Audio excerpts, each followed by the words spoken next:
Pandemi COVID-19 yang telah terjadi selama 1 tahun terakhir berdampak secara langsung pada berbagai lini kehidupan di seluruh dunia. Bencana tersebut tentu saja mengakibatkan berbagai permasalahan. Salah satunya adalah pada bidang perekonomian. Terpuruknya perekonomian tiada lain dan tiada bukan itu diakibatkan atau disebabkan oleh perdagangan internasional.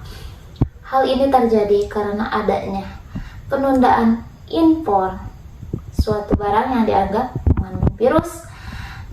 Penundaan tersebut secara nyata mengakibatkan perdagangan barang menurun di tahun 2020 sebesar 5,3% dibandingkan di tahun 2019. Hal ini menyebabkan perekonomian pada tahun 2020 mengalami penurunan. Perubahan yang terjadi dipengaruhi oleh adanya virus COVID-19. Pemerintah Indonesia mengeluarkan berbagai kebijakan seperti melakukan pembatasan sosial yang berlangsung selama pandemi COVID-19 guna mengurangi rantai penyebaran pandemi COVID-19.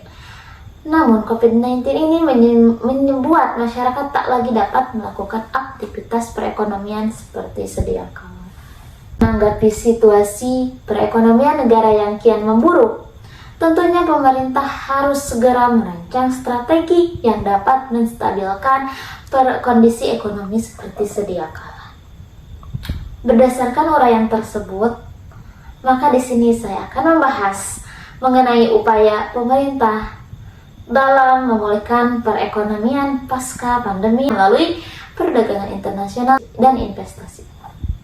Untuk itu, mari kita simak pembahasannya di Bincang Virtual bersama mahasiswa administrasi.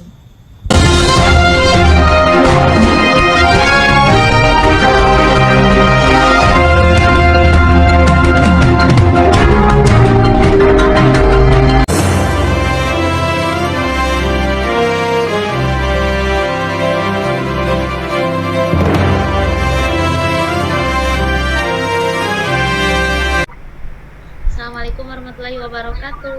Waalaikumsalam warahmatullahi wabarakatuh.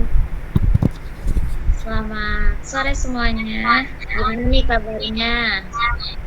Sore, baik Kak Fitri. Alhamdulillah, Baik, alhamdulillah. Alhamdulillah ya. Pada kesempatan kali ini kita berada dalam ruangan bincang virtual mengenai upaya pemulihan perekonomian internasional pasca COVID-19. Nah, tentunya saya sudah ditemani oleh mahasiswi administrasi bisnis ya. Ya, oke, ada Teh Ana. Terima kasih Teh Ana. Halo Teh Ana. Oke, ada Teh Isabella juga. Halo Teh Isabella. Halo. Gimana nih?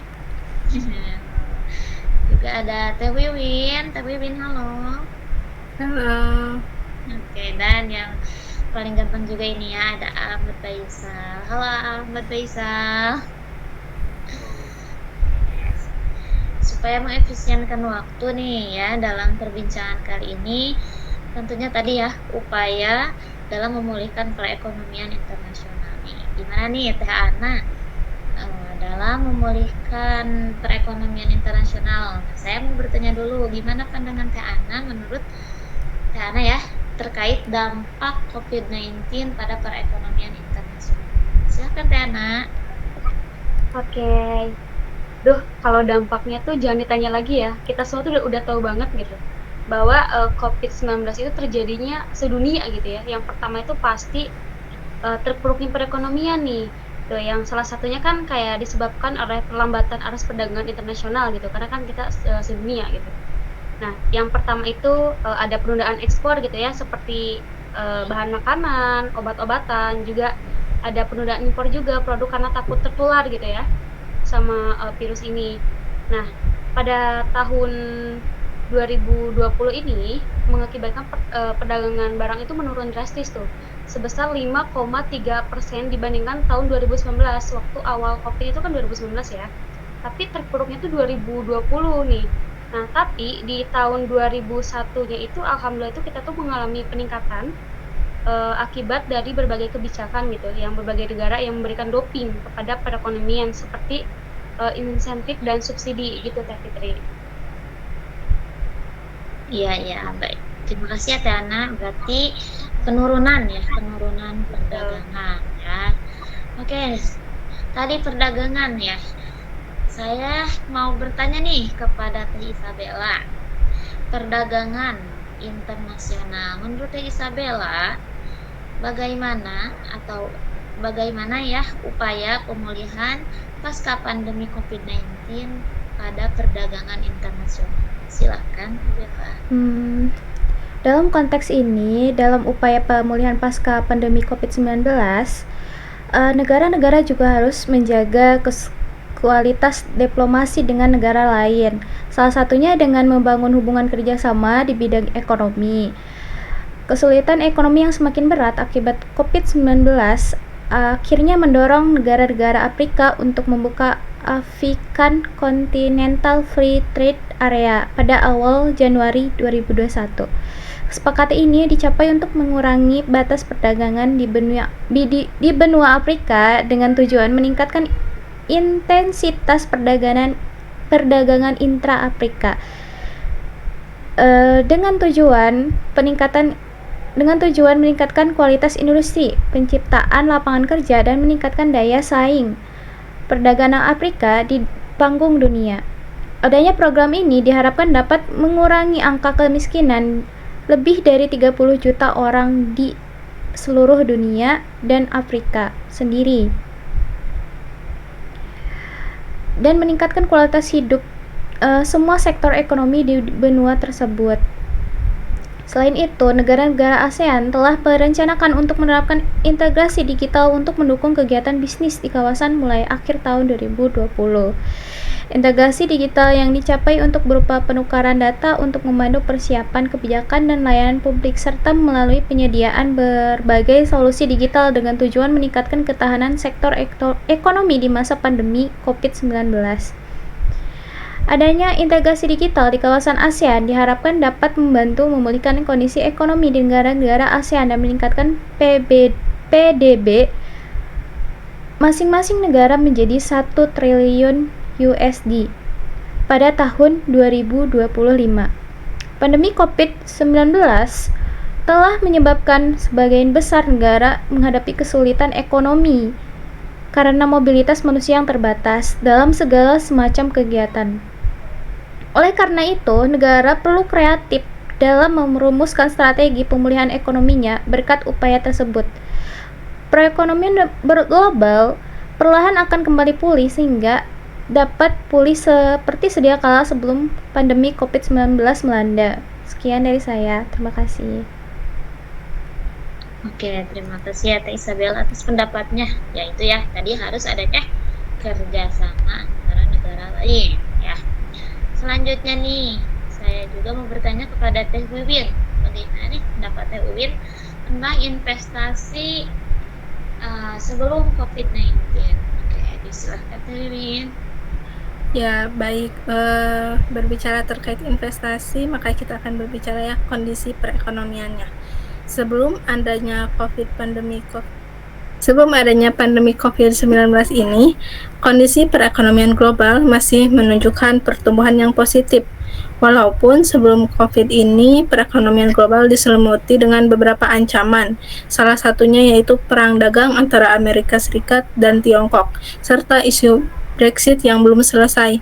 Namun secara keseluruhan kondisi ekonomi global ini sebelum pandemi ya masih baik dan prospektif untuk melakukan investasi. Tidak hanya perekonomian global saja yang masih positif, sebelum pandemi pun perekonomian nasional masih cukup baik dilihat dari IHSG pada awal Januari yang sempat menyentuh di angka 6.300. Hal ini adalah salah satu capaian yang baik dan menarik bagi Indonesia. Tidak hanya itu, prospek ekonomi nasional juga masih stabil, di mana pertumbuhan ekonomi berada pada level 5-5,5%. Kemudian adanya regulasi-regulasi yang dibuat oleh pemerintah Kondisi rupiah yang cenderungnya lebih stabil dan cadangan devisa kita juga yang bagus menjadi sebuah daya tarik bagi investor untuk berinvestasi di Indonesia. Ya, mungkin sekian dari saya, Teh Fit. Oke, terima kasih Teh Wiwin ya yang sudah memberikan jawaban tentang investasi sebelum COVID-19. Nah, kira-kira gimana nih ya kalau investasi sesudah COVID-19 itu? Oke, saya persilahkan ya kepada Ahmad Faisal untuk menjawab terkait investasi sesudah COVID-19. Silahkan. Ya, terima kasih Bu David. Salah satunya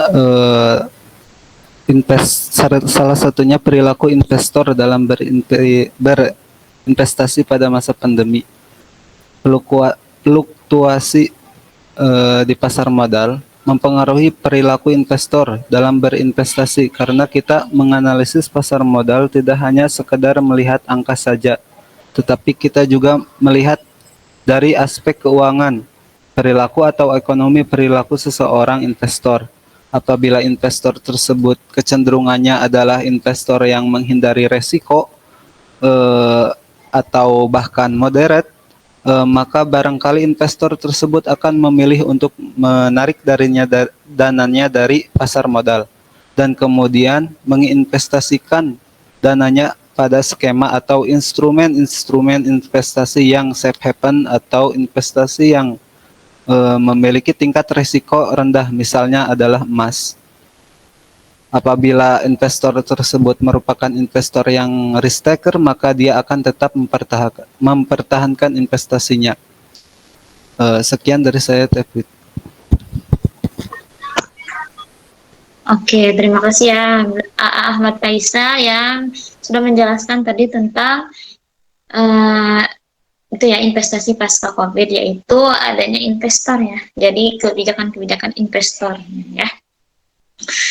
Wah, Masya Allah sekali ya pendapat dari mahasiswa administrasi bisnis ini ya, dari Teh Ana, Teh Isabella, Teh Wiwin, dan juga Ahmad. Wah, keren-keren nih jawabannya. Nah, tak terasa ya kita sudah bincang-bincang ini sudah mungkin cukup lama ya, saking serunya gitu ya. Wah, keren-keren pokoknya. Untuk itu saya ucapkan terima kasih ya kepada mahasiswa-mahasiswa yang keren-keren ini, luar biasa sekali sudah menemani bincang virtual ini dengan antusias sekali. Saya ucapkan terima kasih ya. Semoga kita semua diberi kesehatan, rezeki yang melimpah, dan bisa bertemu pada acara di lain acara ya. Terima kasih ya, semoga perbincangan kita ini juga bermanfaat untuk kita dan tentunya untuk yang melihat siaran ini.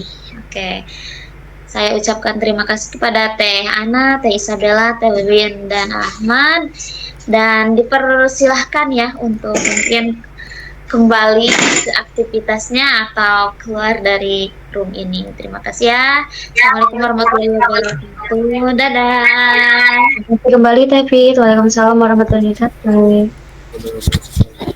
Baiklah pemirsa, itu dia pembahasan mengenai upaya pemulihan perekonomian pasca pandemi COVID-19 melalui perdagangan internasional dan investasi internasional. Semoga ada manfaatnya. Saya Fitri Rahmawati pamit undur diri. Terima kasih. Salam sejahtera.